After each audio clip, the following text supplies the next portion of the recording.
Dear friends, कैसे हैं आप सब। उम्मीद करती हूँ कि आप लोग अच्छे नहीं बल्कि बहुत अच्छे होंगे। सबसे पहले मैं अपने हर बढ़ते हुए सब्सक्राइबर को थैंक्स कहती हूँ, जिनकी वजह से मुझे आगे बढ़ने का मोटिवेशन मिलता है।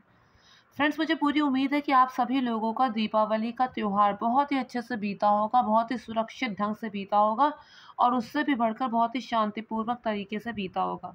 फ्रेंड्स, हम लोगों की पेरेंट्स होने के नाते एक कोशिश होनी चाहिए कि हम अपने बच्चों को त्यौहार में पूरा इंजॉय कराएं, हम अपने बच्चों को त्यौहार का महत्व समझाएं और उस दिन उन्हें किसी भी तरह से बुरा ना फ़ील करने दें।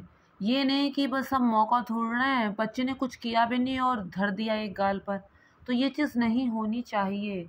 पेरेंट्स होने के नाते हमारा सबसे बड़ा फ़र्ज़ यही है कि हम बच्चों को त्योहार के दिन अच्छा फ़ील कराएँ, ताकि वो एक अच्छी याद पूरी ज़िंदगी अपने साथ रखें। तो फ्रेंड्स, टाइटल पढ़ के आपने जाना होगा कि मैं किस बारे में बात करने जा रही हूँ। फ्रेंड्स, मैं आपको दीपावली की कथा सिर्फ़ 5 मिनट में सुना दूँगी। फ्रेंड्स, वैसे तो आपको एनिमेटेड बहुत ही डिज़ाइनर वीडियोस मिल जाएंगे, लेकिन अगर आपके पास 17-18 मिनट का समय होगा तो ही आप उन वीडियोस को देख पाएंगे। कहानी छोटी सी है, फिर उसके लिए इतना लंबा खींचने का क्या फ़ायदा। तो अगर आप लोग दीपावली की कथा सुनना चाहते हैं सिर्फ 5 मिनट में, तो आप प्लीज़ मेरे वीडियो पर विज़िट कीजिए और प्लीज़ मेरे चैनल को सब्सक्राइब कीजिए, वीडियो को लाइक और शेयर कीजिए और इस वीडियो को अपने फ्रेंड्स और फैमिली मेम्बर के साथ भी शेयर कीजिए। तो दीपावली की पहली कथा। फ्रेंड्स, एक बार की बात है, एक लड़की थी, वो गरीब परिवार से थी, लेकिन उसकी एक आदत थी, बचपन से ही उसकी एक आदत थी कि वो पीपल के नीचे हर शनिवार को दीपक जलाकर आया करती थी। उसकी आदत बन चुका था हर शनिवार को पीपल के नीचे दीपक को जलाना। अब कहते हैं कि शनिवार के दिन पीपल में लक्ष्मी जी का वास होता है और शनिवार के दिन अगर पीपल में दीपक जलाया जाए तो लक्ष्मी जी प्रसन्न होती हैं और सुख संपत्ति देती हैं। वो लड़की प्रतिदिन ऐसा करती थी, जल चढ़ाती थी, फिर दीपक जलाती थी, जिससे लक्ष्मी जी बहुत उससे खुश थी, क्योंकि कई बार नियम और आस्था मायने रखता है, वो नियम कभी नहीं तोड़ती थी। एक दिन लक्ष्मी जी उस पीपल के पेड़ से प्रकट हुई और उन्होंने अपना परिचय दिया और उस लड़की से कहा कि मैं तुमसे बहुत खुश हूँ, तुम हर शनिवार को यहाँ पे जल चढ़ाने आती हो, दीपक जलाती हो, तुम मेरी सहेली क्यों नहीं बन जाती। उस लड़की ने कहा कि मैं अपने माता पिता से पूछ कर बताऊंगी। फ्रेंड्स, उस ज़माने में साक्षात लक्ष्मी जी से भी दोस्ती करने के लिए उसने अपने माता पिता से पूछने के लिए कहा। That is the difference. माता पिता ने सुना तो बहुत खुश हुए और उन्होंने कहा कि हाँ, तो उनकी सहेली बन जाओ। अब लक्ष्मी जी उनकी सहेली बन गई और दोनों में आपस में बातचीत होने लगी।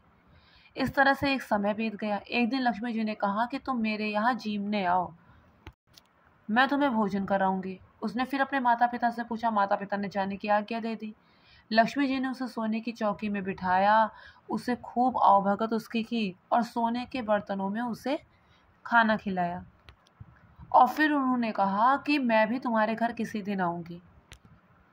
वो लड़की खुश तो हुई, लेकिन उसे एक तनाव भी हो गया कि लक्ष्मी जी का वैभव तो बहुत बड़ा है, मैं उन्हें भला कैसे संतुष्ट करूँगी, मेरी छोटी सी कुटिया में मैं उन्हें कैसे लेकर जाऊँगी। और वैसे भी अब तो वो उनकी सहेली बन चुकी थी, तो दोस्त के सामने इमेज डाउन ना हो जाए, ऐसा बच्चों को तो लगता ही है। घर जाके माता पिता को पूरी बात बताई।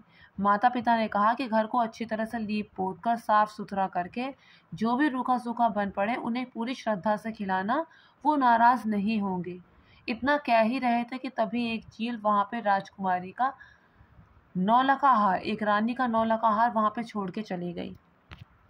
उस लड़के ने उस हार को उठाया, इसे लक्ष्मी जी का संकेत माना और उसी से उसने सोने की चौकी बनवाई।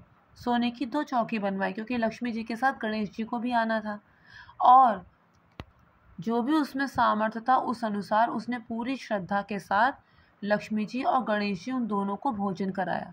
लक्ष्मी जी उसकी आवभगत से बहुत प्रसन्न हो गई और सदा के लिए उसके घर में रहने लग गई।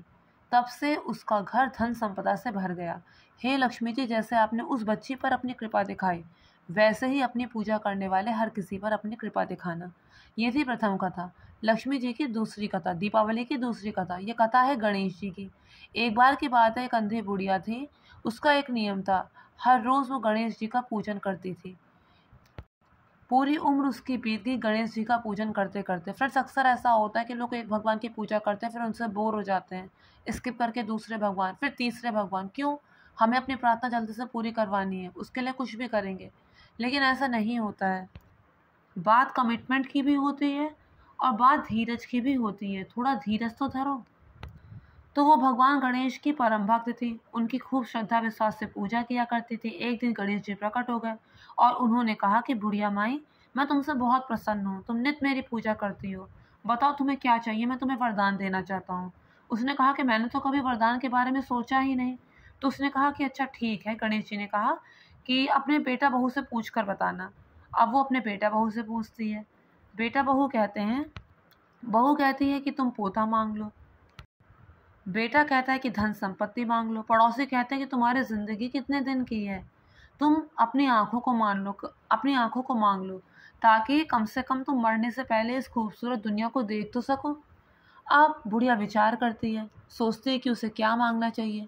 अगले दिन जब गणेश जी प्रकट होते हैं तो वो उनसे कहती है, मुझे 9 करोड़ की माया दो, निरोगी काया दो, अमर सुहाग दो, नाती दो, पोता दो और मरने के बाद स्वर्ग दो। गणेश जी ने कहा, बुढ़िया माई, तूने तो मुझे ठग लिया और तू कहती थी तुझे मांगना नहीं आता, लेकिन तूने जो मांगा है वो तुझे मिलेगा ज़रूर। इस तरह गणेश जी ने उसकी सभी प्रार्थनाओं को स्वीकार कर लिया। हे गणेश जी, जैसे आपने बुढ़िया माई पर अपनी कृपा दिखाई, वैसे ही आपका नाम लेने वाले, वैसे ही आपकी पूजा करने वाले सब पर अपनी कृपा दिखाना। बोलो गणपति भगवान की जय, बोलो महालक्ष्मी जी की जय। तो फ्रेंड्स, उम्मीद करती हूँ वीडियो पसंद आया होगा। पसंद आया तो मेक श्योर मेरे चैनल को सब्सक्राइब, वीडियो को लाइक और शेयर ज़रूर कीजिए।